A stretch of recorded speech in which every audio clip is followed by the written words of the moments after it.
¿Todos tenéis Biblias? Pues nada, vamos a comenzar con una oración. Ponemos en tus manos, Padre, esta hora y lo hacemos contentos, Señor, porque sabemos que tú nos presides, que podemos abrir tu palabra con libertad. Te agradecemos por la oportunidad y por el hecho de estar juntos. Te rogamos ahora que nos ayudes a centrarnos en las ideas clave que tú tienes para cada uno de nosotros y que sea de bendición para nuestras vidas y que nos transforme y nos acerque a ti. En el nombre de Jesús, amén.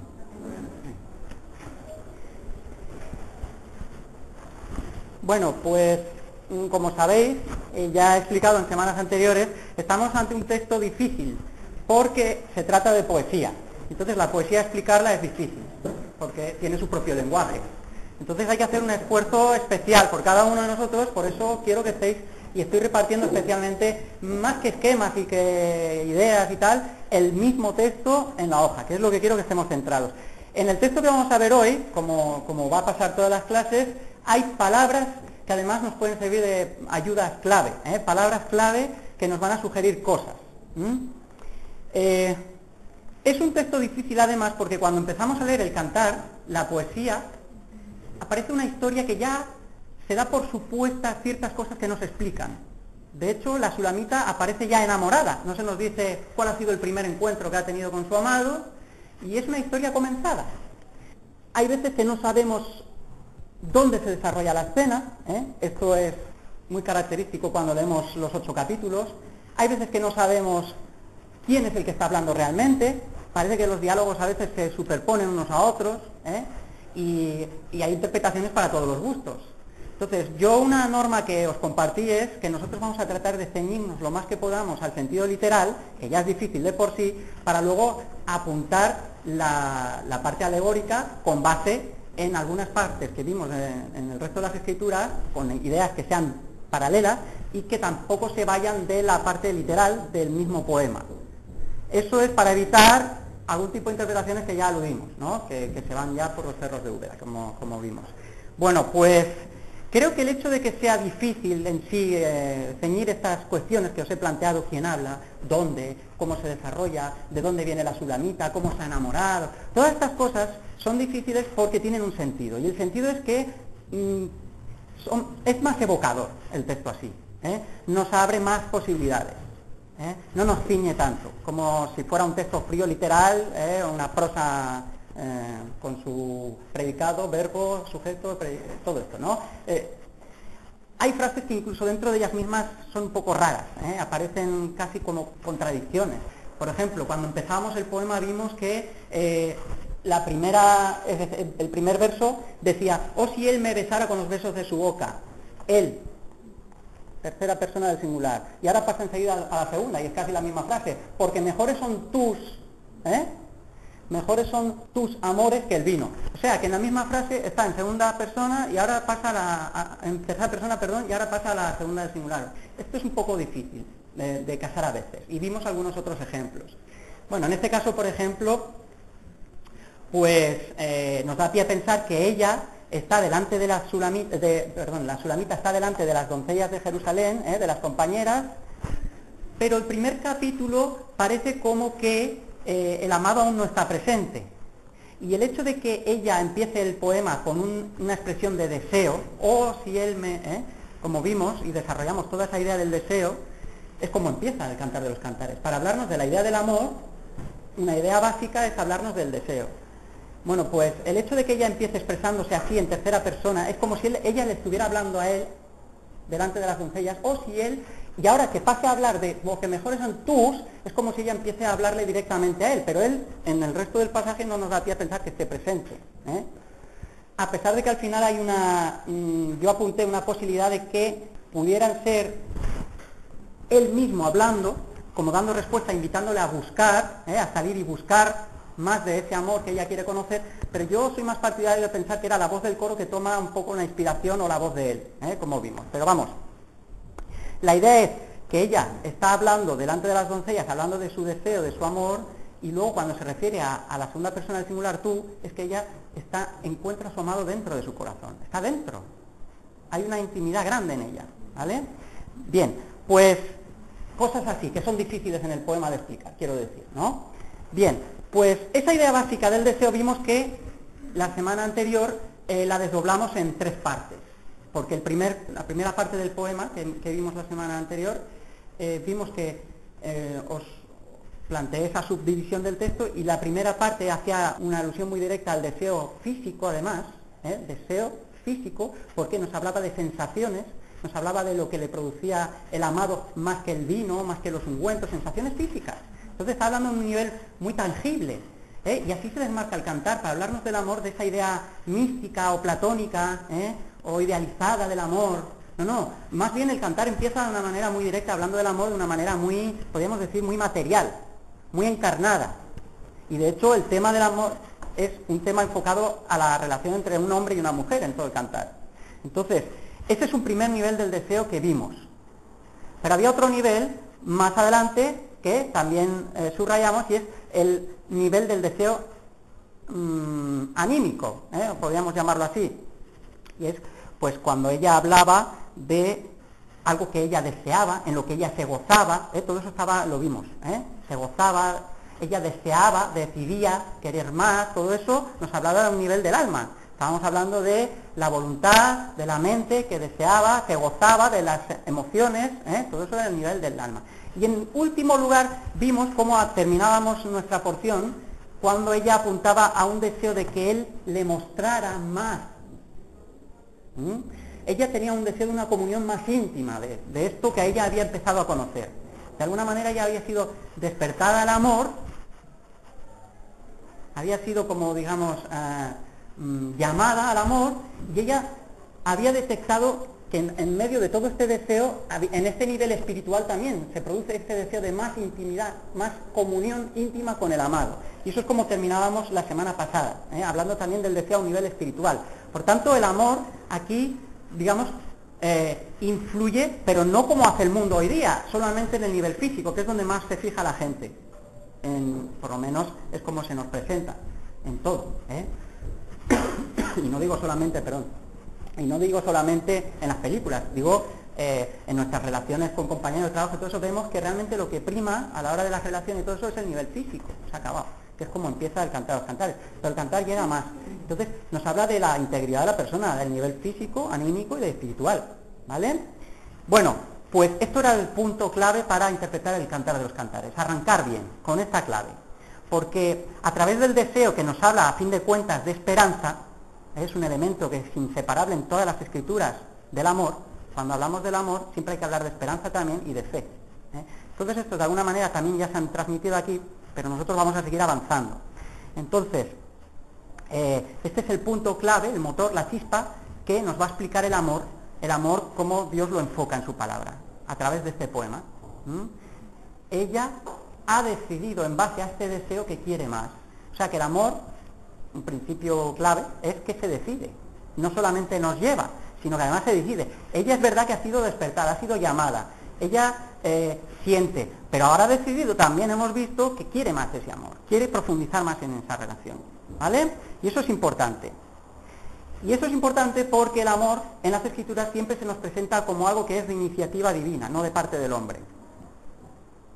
No es que es como el adolescente que nada sabe del amor. Se enamora y piensa que es él, el que lleva la iniciativa y que es dominado por ese amor. No, este no es el amor que se nos presenta en las Escrituras. Aunque ya vimos que el amor que ahora siente la Sulamita es un amor inmaduro, que no malo. Siempre he subrayado mucho esta idea, porque se presta mucha mala interpretación. Inmaduro no es malo, es inmaduro. Tiene que evolucionar, y eso lo vamos a ver en todo el poema, cómo va a ir evolucionando. Entonces, es un amor inmaduro, pero ella ya desde el principio ha decidido también que quiere de ese amor y crecer en esa relación, ¿vale? Eso es lo que quiero dejar subrayado, porque ahora va a cobrar más sentido el poema, la parte del poema que vamos a leer hoy. Bien, esa iniciativa es divina, digo, de parte del amor, porque además hay otras partes en las Escrituras que nos lo dice. El propio Juan en su primera epístola nos dice, capítulo 4, versículo 8, nosotros le amamos a él porque él nos amó primero. ¿No es así? ¿Qué quiere decir eso? Que nosotros somos incapaces de amar con este amor que la Biblia nos explica si primero no hemos recibido ese amor. No podemos dar lo que no hemos recibido primero. Y no nos lo creamos nosotros. No es así.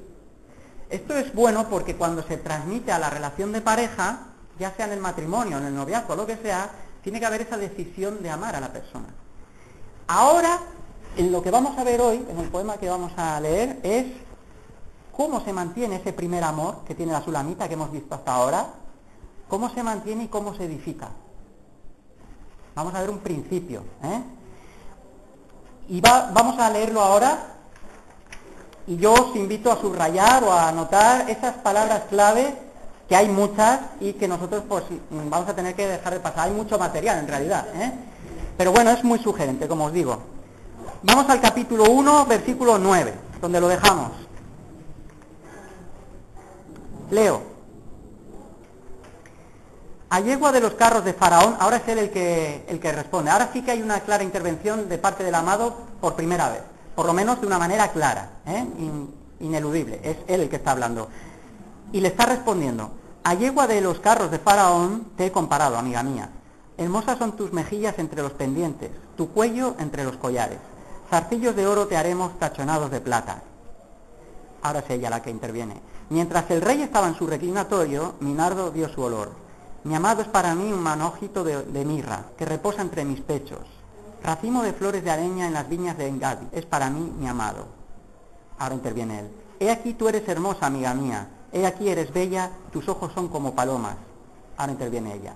He aquí tú eres hermoso, amado mío, y dulce. Nuestro lecho es de flores. Las vigas de nuestra casa son de cedro, y de ciprés los artesonados. Yo soy la rosa de Sarón, y el lirio de los valles. Ahora es él. Como el lirio entre los espinos, así es mi amiga entre las doncellas. Y ahora interviene ella otra vez. Como el manzano entre los árboles silvestres, así es mi amado entre los jóvenes.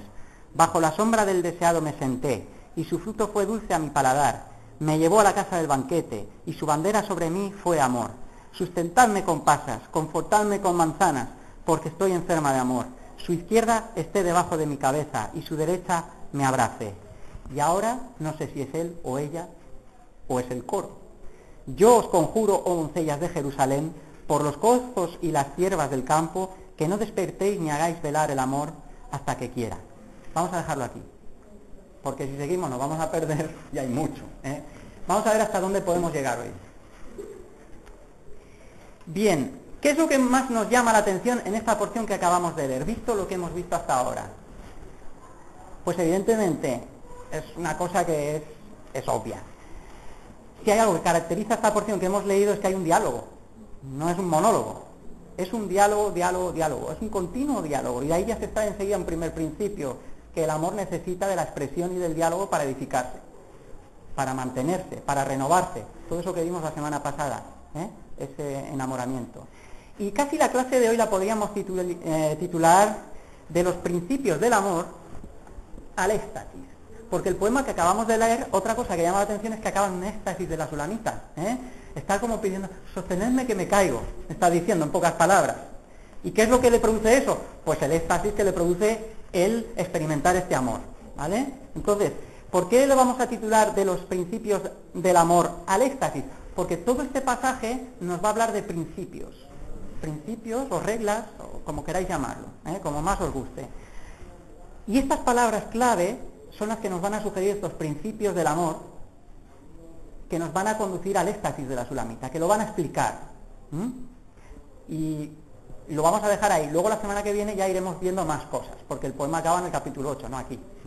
Pero aquí sí que vamos a sacar suficientemente material o suficientes principios como para irnos haciéndonos una idea del amor. Muchos de los principios ya los conocemos, pero vais a ver cómo contrastan con los principios del mundo, que son contrapuestos, son todo lo contrario. Y lo que es más triste es ver cómo a veces nosotros mismos somos arrastrados a esos principios del mundo en lugar de estos que son tan obvios, que ya sabemos tanto y que sin embargo olvidamos tanto. Sin embargo, aquí en este poema encontramos una sanción divina en cuanto a la aprobación de estos principios que debemos de mantener frescas. Eso es lo interesante, o lo más interesante que yo os puedo compartir ahora brevemente, en el tiempo que nos va a dejar la clase, ¿vale? Entonces yo os invito a enfocarlo de esta manera, que no es la única, ya os digo que es muy evocador todo el poema y hay muchas maneras de enfocarlo, ¿vale? Entonces, vamos a ver qué contiene este diálogo, porque tiene estos principios, vamos a intentar extraerlos, que nos evoca, porque el amor funciona en base a ellos. Sin embargo, también hay otras posibilidades. También está la perspectiva de ver cómo se estructura todo este diálogo. Y vemos que hay una intervención de parte de él, y qué intereses son los de él, a qué acento pone él, en qué cosas. Luego, cuando interviene ella, qué estructura del diálogo cobra en ella, de qué habla ella, cómo se manifiesta. Él, por ejemplo, trata de expresar el valor que tiene para él ella. Ella ya nos ha dicho antes que se ve morena, y ya vimos que esto no era bueno. Para la época, ser morena, y en el sentido alegórico está claro, el moreno está asociado con lo negativo, ¿no? Con lo negro, con el pecado, todo lo que queráis. Pero en el sentido literal, morena tampoco es bueno, porque ya vimos que el canon de la belleza de la época era piel blanca, y ella es morena. De hecho, no puede evitarlo porque está trabajando al sol, nos lo ha explicado, ya lo vimos. Pero él la corrige ahora. Dice, no, no, no, yo te comparo a la yegua de los carros de Faraón. Bueno, esto parece un poco fuerte para nuestra mentalidad, porque si yo le digo a mi mujer, oye, te comparo a las vacas del corral de mi pueblo, no, hombre, pues seguramente es que voy a pasarlo mal. Entonces, hay que entender qué le está diciendo, porque ella no se ofende, Daos cuenta que ella no se ofende. ¿Por qué le dice? Y además es una traducción, la Reina Valera, que no es todo lo afortunada que debería ser. No por yegua, que está bien traducido, sino porque dice a la yegua de los carros. No es de los carros. Hay mejores traducciones que dice entre los carros. Y no es lo mismo, porque evidentemente los carros de Faraón son carros de batalla. Y los carros de batalla no tienen yeguas, tienen corceles, tienen caballos. Además son caballos impetuosos, que además pasan por un periodo de abstinencia sexual para que estén fuertes en la batalla. O sea, que decir que el amado le está diciendo a ella que ella le compara a la yegua entre los carros, está diciendo, es que tú excitas a todo. Está hablando de que ella produce excitación. Eso es picante, digamos, pero es que el Cantar de los Cantares no es mojigato, ya lo dijimos. De hecho, hay un texto de egipcio del siglo XV, antes de Cristo, en el que se explica un episodio en que los egipcios intentaron invadir Canaán y cómo los cananeos intentaron desbaratar el ejército de los egipcios soltando una yegua entre los carros, porque así producía desbandada, no los podían controlar. Y el texto nos dice que esto lo evitó un egipcio matando a la yegua. Pero bueno, eso no va con nuestro cantar, nuestra yegua no la vamos a matar. Entonces, lo que quiero decir es que lo que está diciendo el amado hacia ella es que se olvide de que es morena, porque ella produce excitación. Ella es hermosa.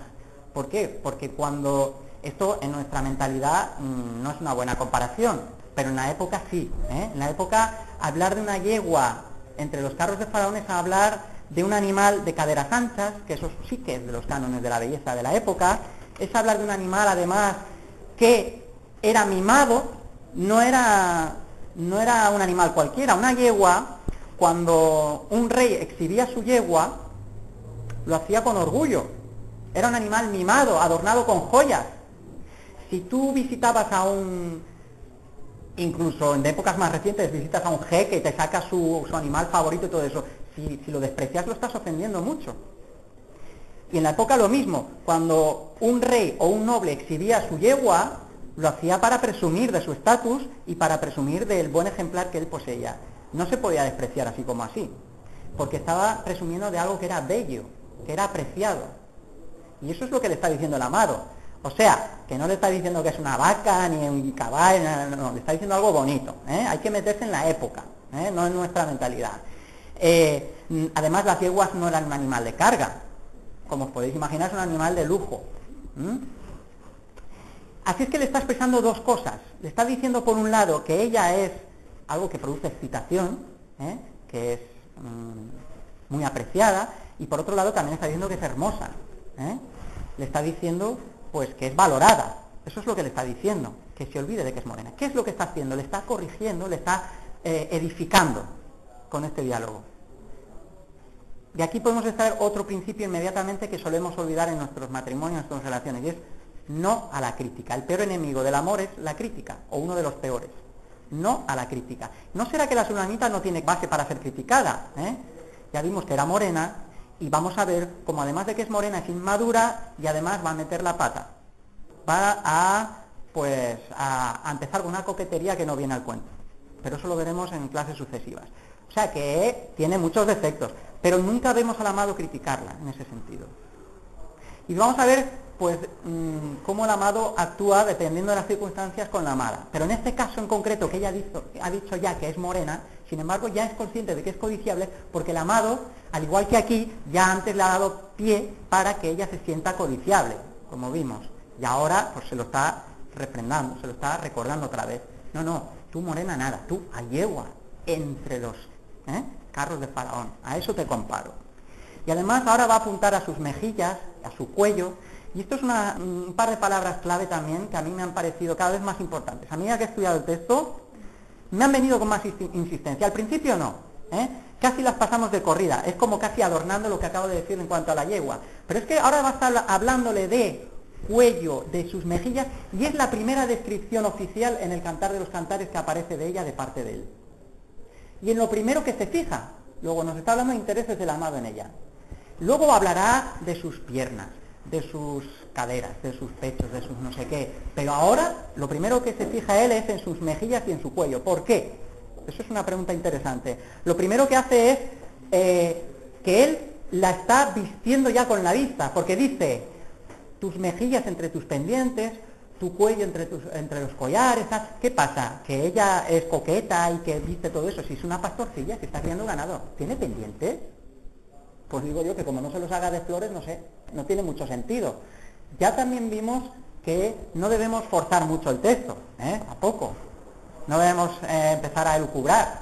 Pero un sentido primario, natural, nos hace pensar que la pastorcilla, pues cuando la encontraría el amado, pues sería pues, una pastorcilla, no iría vestida lujosamente, ni con collares, ni, a lo mejor una modesta gargantilla, no lo sé.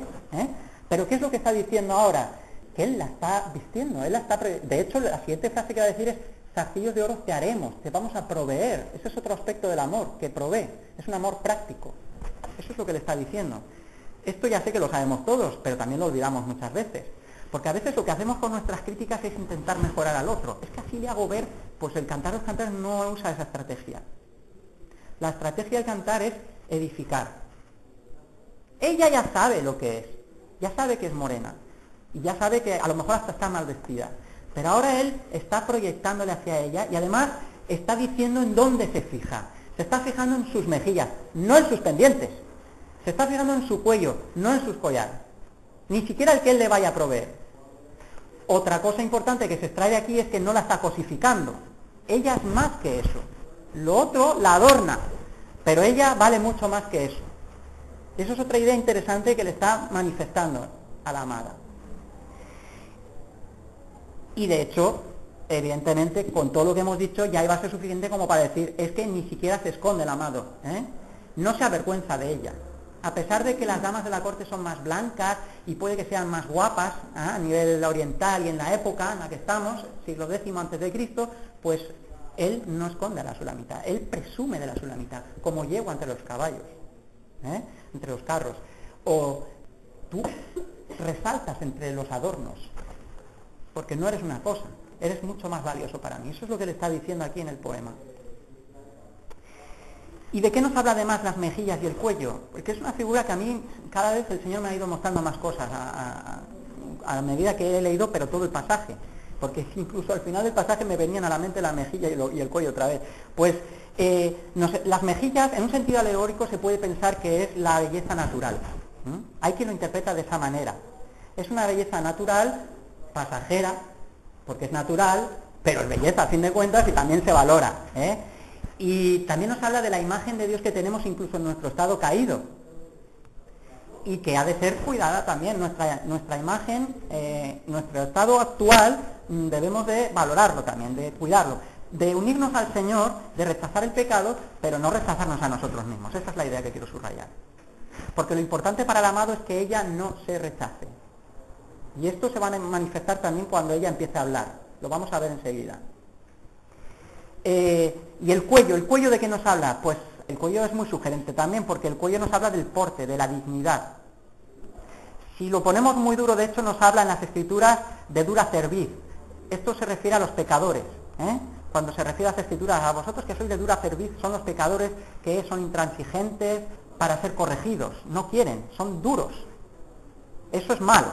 Pero el cuello aquí, con el collar adornado, nos habla, cuando se ensalza por parte del amado, evidentemente no nos está hablando de esa actitud orgullosa, sino de dignidad, que es distinto. Ella es digna, ella tiene un porte hermoso, vital, digno.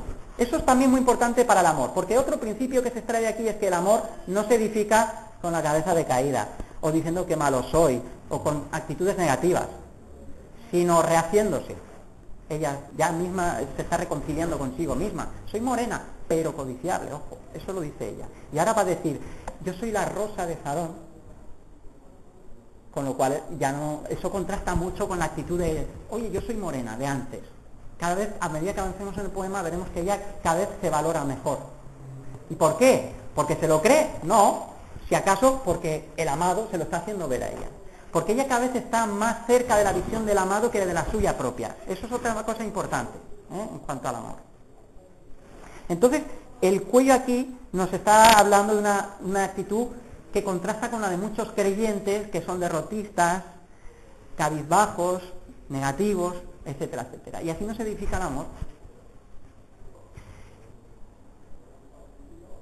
Y cuando el amado habla de zarcillos de oro te haremos, esto es otra frase que no cuadra en un sentido prosaico, o si analizamos la frase en frío, porque si acaso tendría que decir zarcillos de oro te haré, porque yo soy el amado y te quiero solo para mí, y el amado está diciendo te haremos, que es plural.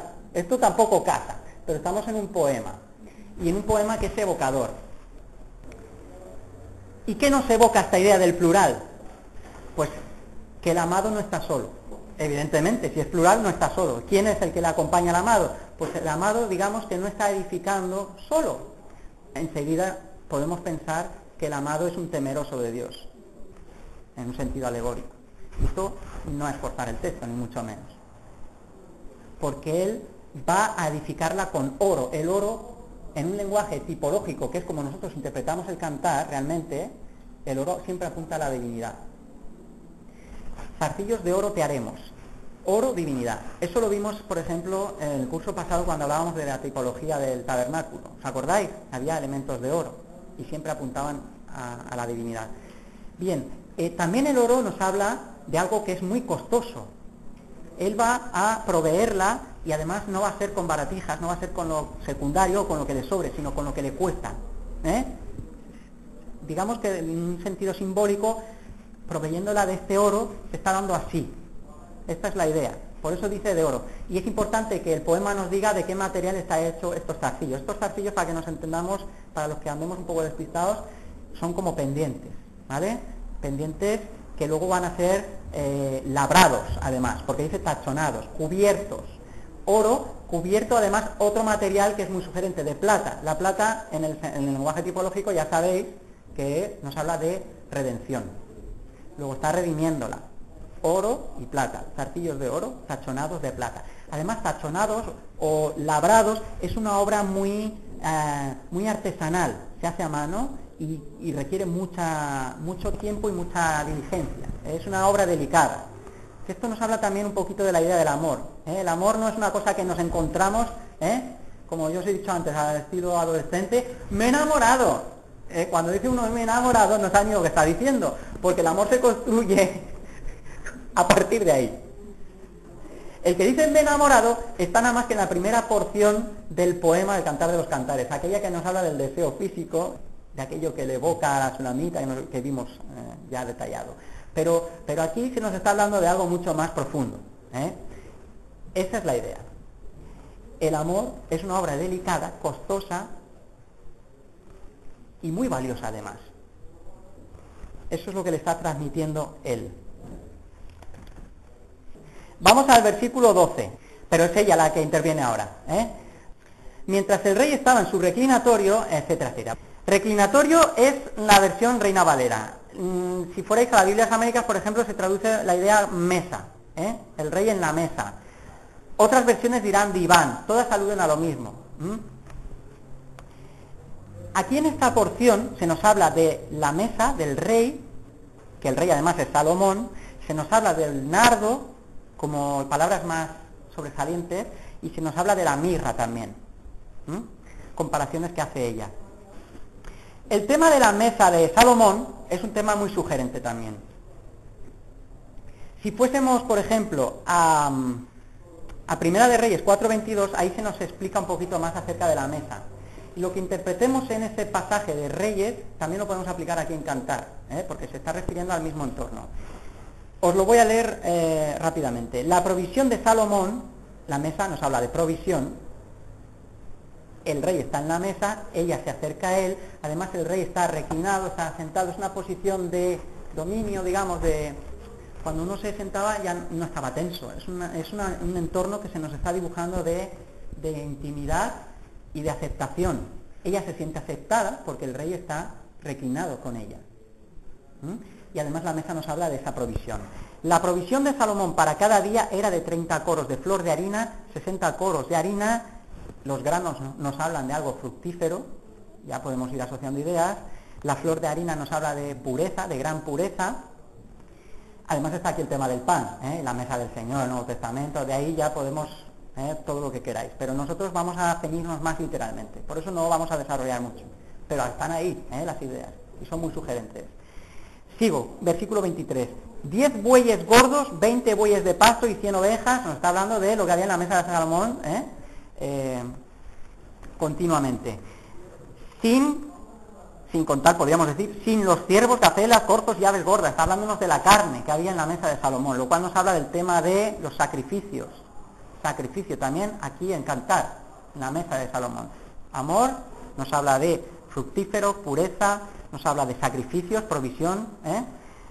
Versículo 24. Porque él señoreaba en toda la región al oeste del Éufrates, desde Tifsa hasta Gaza, sobre todos los reyes al oeste del Éufrates.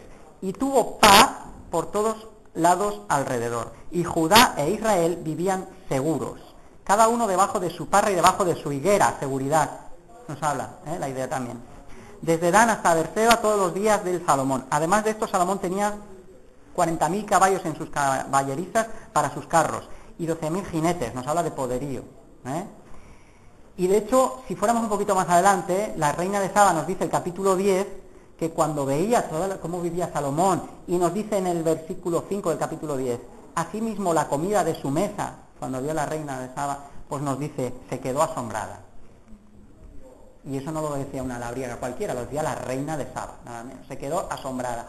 Luego nos hablan de una gran riqueza, cuando nos habla del tema de la mesa, o en este ambiente de reclinatorio, en el que se evoca precisamente este momento del día, en el que el rey está a su mesa y está con su amada.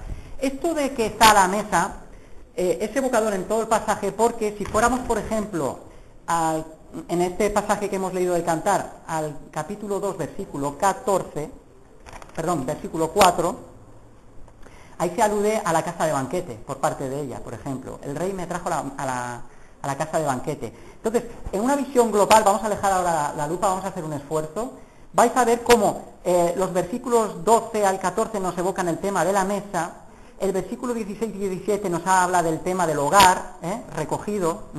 Aunque aquí, en concreto, parece que el hogar está en el campo, porque están en el campo, pero ella está proyectando el hogar ya, ahí nos habla de nuestro lecho, habla de nuestra casa, que si las vigas son de cedro, de ciprés, no sé qué. O sea, que pasamos del tema de la mesa al del hogar y finaliza en el tema del banquete.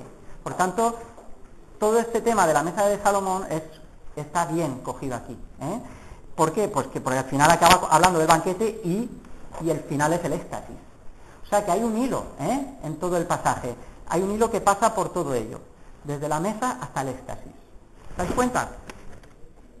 Bien, pues de aquí se nos puede dar base para extraer más principios del amor. En concreto ahora hemos entrado en una fase en el poema en el que se nos está hablando de la disposición de entrega de ese amor, porque está hablando de provisión. El rey provee a la sulamita. Provisión de ese amor. Y nos está hablando, por ejemplo, de la base de esta provisión, que es el sacrificio. Ya hemos hablado del sacrificio en la mesa. Hay provisión de carne, hay provisión, que provisión es entrega. La idea de la entrega nos habla de sacrificio. Si no entregamos no hay nada que hacer. Esto es muy importante cuando hablamos del amor, porque hay quienes entran al amor pensando que todo es recibir, pero no es así en el poema. Cuando ella empieza a hablar, bueno, antes de ella, aquí hay una alusión o una interjección de él en el versículo 15 que nos habla de: he aquí tú eres hermosa amiga mía, he aquí tú eres bella, tus ojos como palomas. Esto es parte de la respuesta del amado y ahora ella va a continuar hablando. Pero en esta respuesta lo que le ha venido a decir él es que después de hablar de sus mejillas, de su cuello, ahora se fija en sus ojos y nos está hablando de la base de esta disposición de entrega, que es en el enfoque. El enfoque, porque nos habla de ojos, es comparado a las palomas, los ojos. Las palomas es un animal blanco, es un animal que simboliza la pureza, la belleza, y él está transmitiendo esa visión que él tiene de sus ojos, comparado a las palomas. Por tanto, nos está hablando de no solo cómo él ve los ojos de ella, sino cómo además ella enfoca con esos ojos, pureza, la idea de la pureza. Hay un pasaje, un día el Señor lo dijo a los discípulos, que la lámpara del cuerpo son nuestros ojos. ¿Qué quería decir con esa expresión tan enigmática? Que como nosotros enfoquemos las cosas, pues así vamos a hacer todo el cuerpo, así nos va a ir en la vida, nos está diciendo. Es muy importante el tema de cómo enfocamos. Así es que otro principio del amor es este, el que nos habla de ese enfoque que nosotros tengamos. Y ella ahora continúa hablando y empieza diciendo: he aquí tú eres hermoso, hay correspondencia, afinidad, y además le dice: amado mío y dulce, nuestro lecho es de flores. En el original, más que de flores, dice es puro verdor.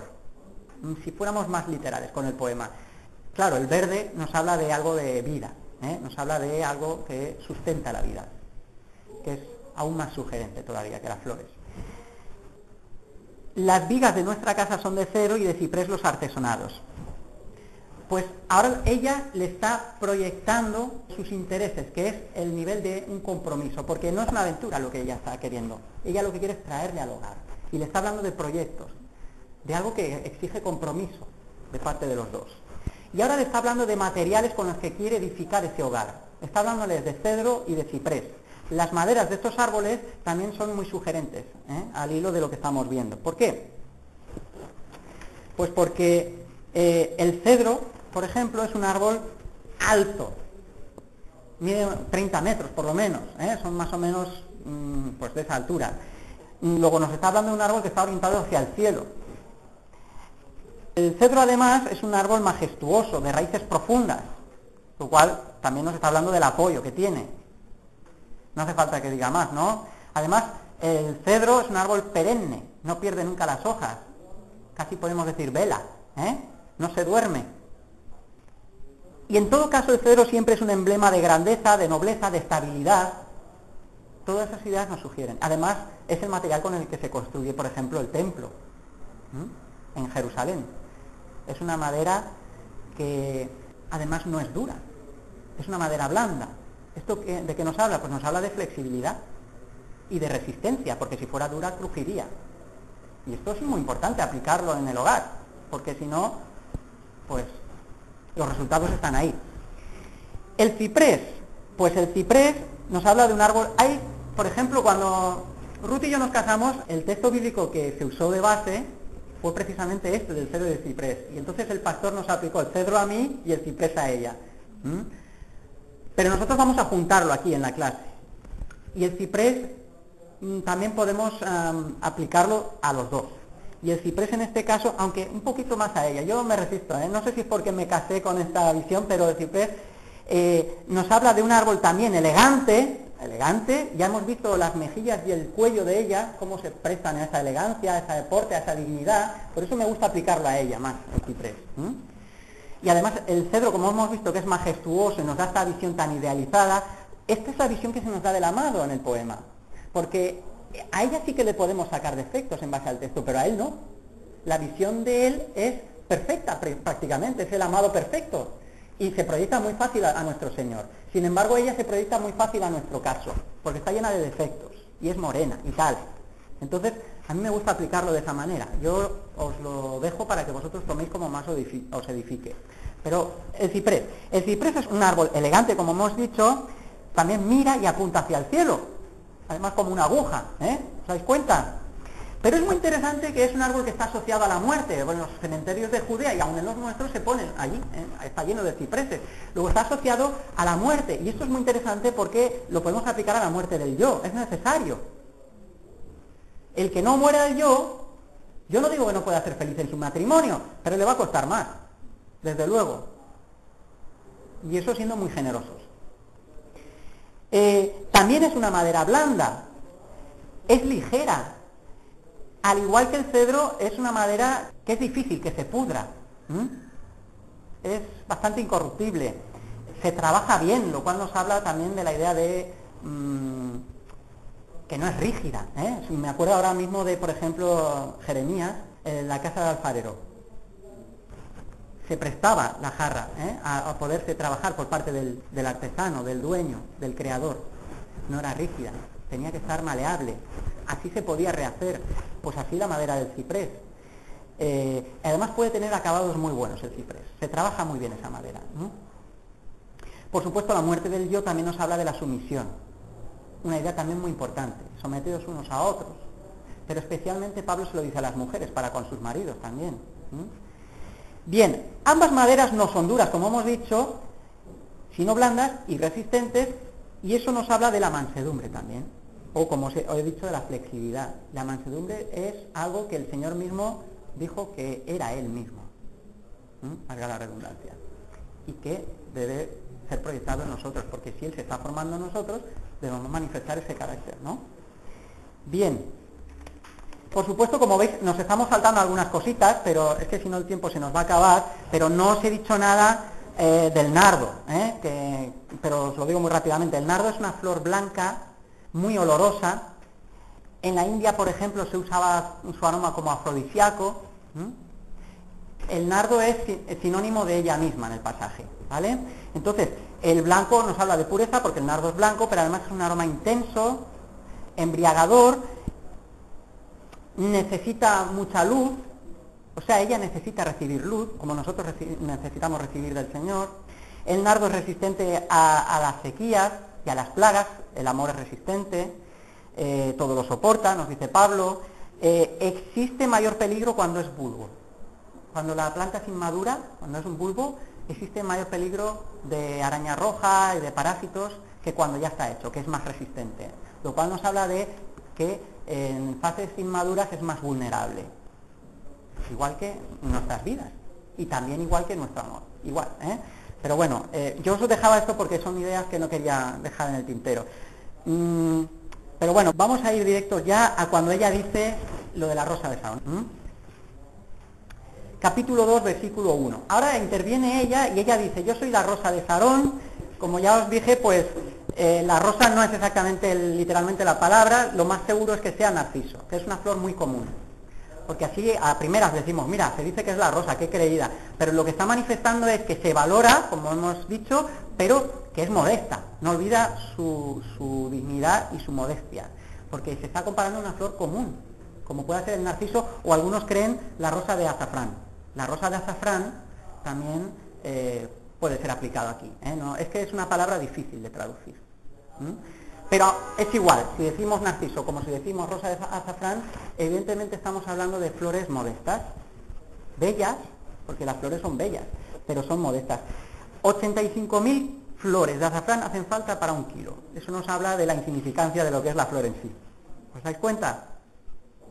Y si hablamos de narciso, eso era muy común en los campos de Judea, en la primavera. Luego también se compara con el lirio.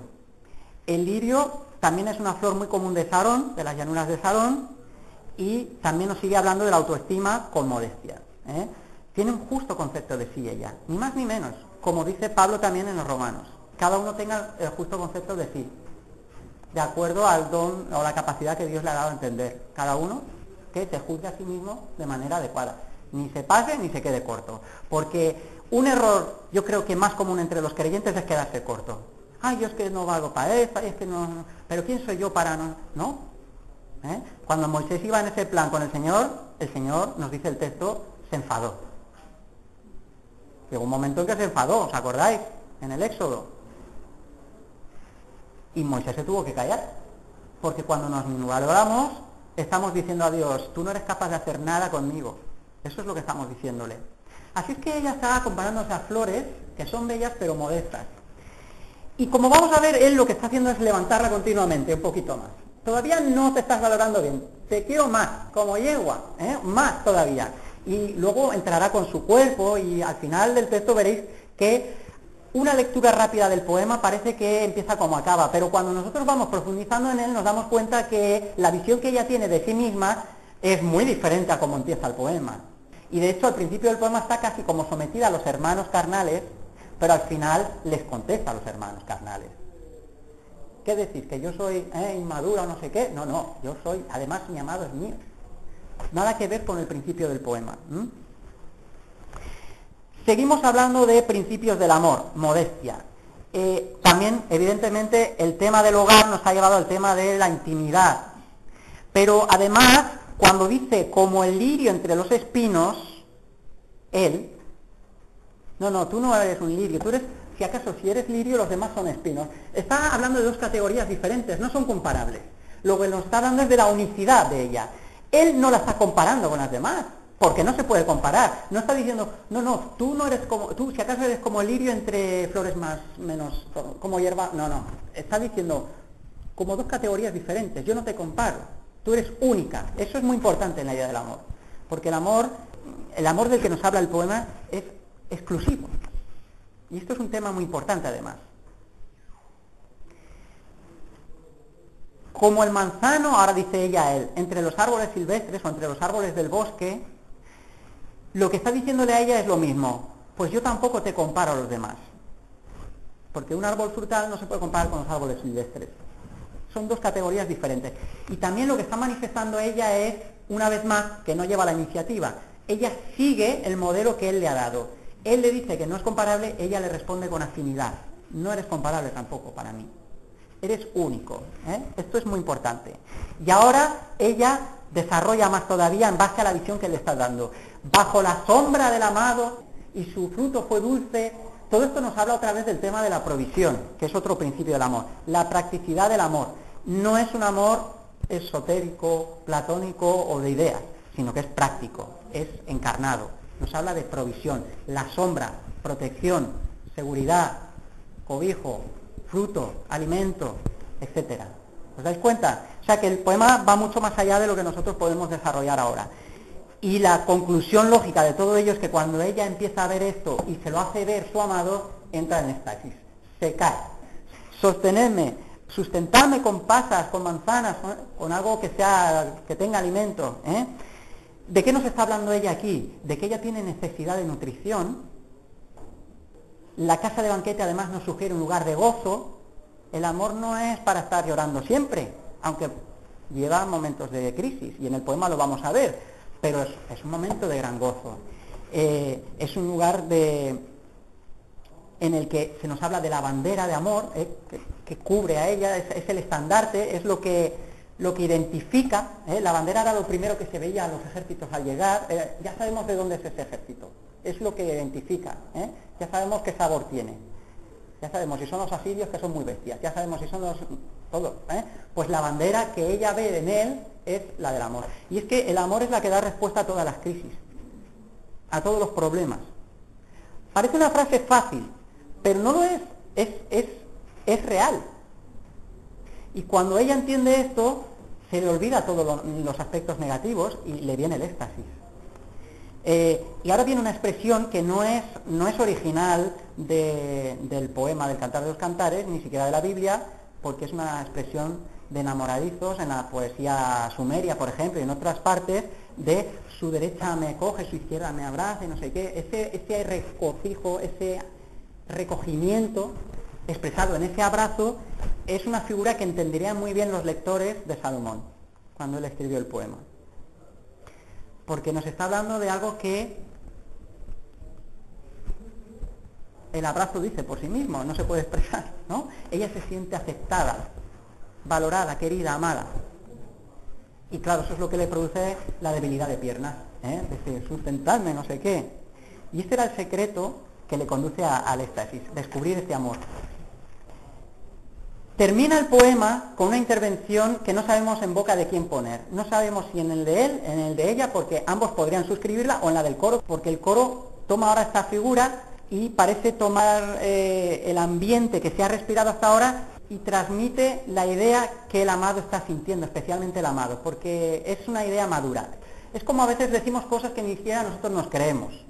¿Cómo he podido decir yo eso? Porque en un momento de lucidez, podríamos decir. Porque de hecho, si nos referimos al coro de las doncellas son igual de maduras que la sulamita. Podríamos también suscribir estas palabras de parte del propio amado. Yo estoy dividido, no sé, porque es que da lugar a ambas cosas. Si es el coro, ha sido un momento de lucidez especial, y si es el amado, es claro. Porque lo que está es conjurando. El conjurar es una cosa muy seria, ojo, porque está poniendo a Dios por testigo, bajo juramento, de lo que se está pidiendo que se haga, y es no precipitar el amor. Es decir, aquí hay un principio, casi el último que vamos a extraer hoy, y es que es muy bonito todo esto que estamos diciendo y el éxtasis. Pero ojo, no nos dejemos guiar por el emocionalismo, con el amor rosa, podríamos decir. Porque aquí hay un conjuro solemne que dice que como no cumplamos eso, puede echarse a perder.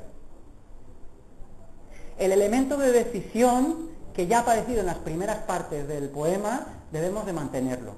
Y este conjuro lo que está es haciendo solemne una advertencia, y es: no te dejes llevar por el éxtasis. El éxtasis no es el estado perpetuo del amor, es una experiencia del amor, pero el amor tiene más recorrido.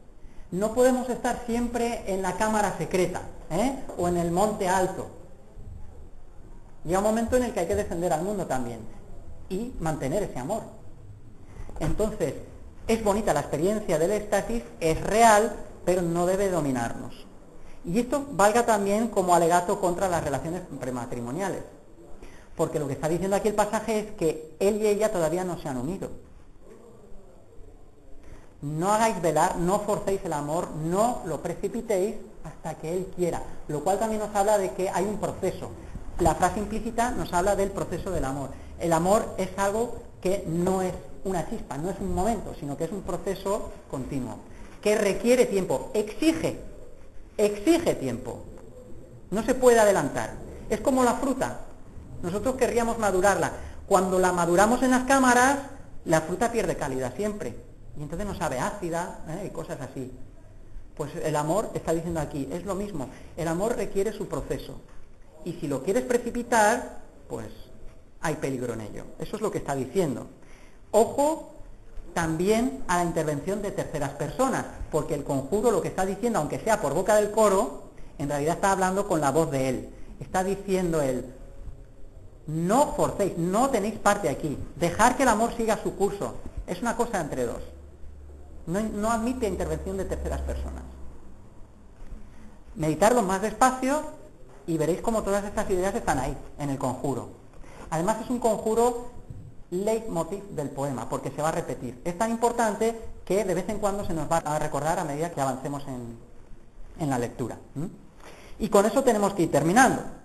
Entonces, grosso modo, hemos visto cómo el ambiente que se nos ha dibujado en el poema es un ambiente en el que posiblemente estén ellos dos solos en el campo, pero ya en el campo ella está proyectando el ambiente en el que están como recogidos en una cámara o en el salón de palacio, en la mesa, en el hogar, en definitiva, en el que hay un banquete y al final hay un éxtasis.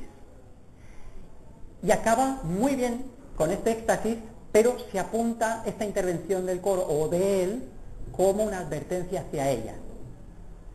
Ojo, o una advertencia también hacia terceras personas. No precipitéis. Eso es como termina ahora el poema. Entonces hay muchos principios: no a la crítica. Hemos visto la disposición de la entrega de ese amor, su base es el sacrificio, el enfoque, los ojos, acordaos, la actitud positiva, su carácter, sus características del hogar, el ciprés, el cedro. Hemos visto también que es importante que haya una aceptación de sí mismo. Yo soy la rosa de Sarón. Ella empieza a aceptarse de verdad, porque es que si realmente no nos aceptamos a nosotros mismos, eso en cierto sentido también es una falta de respeto hacia el otro, que nos ama. Es casi una incongruencia, ¿os dais cuenta? Si no me amo ni yo mismo, ¿cómo voy a hacer? O sea, ¿cómo va otra persona a amarme a mí? El poema nos insta a reconciliarnos a nosotros mismos también. En toda relación que deba funcionar, las personas tienen que estar reconciliadas primero consigo mismas, aceptadas a sí mismas. Si uno no se acepta a sí mismo, entonces, ¿qué le está ofreciendo al otro? Esto es importante.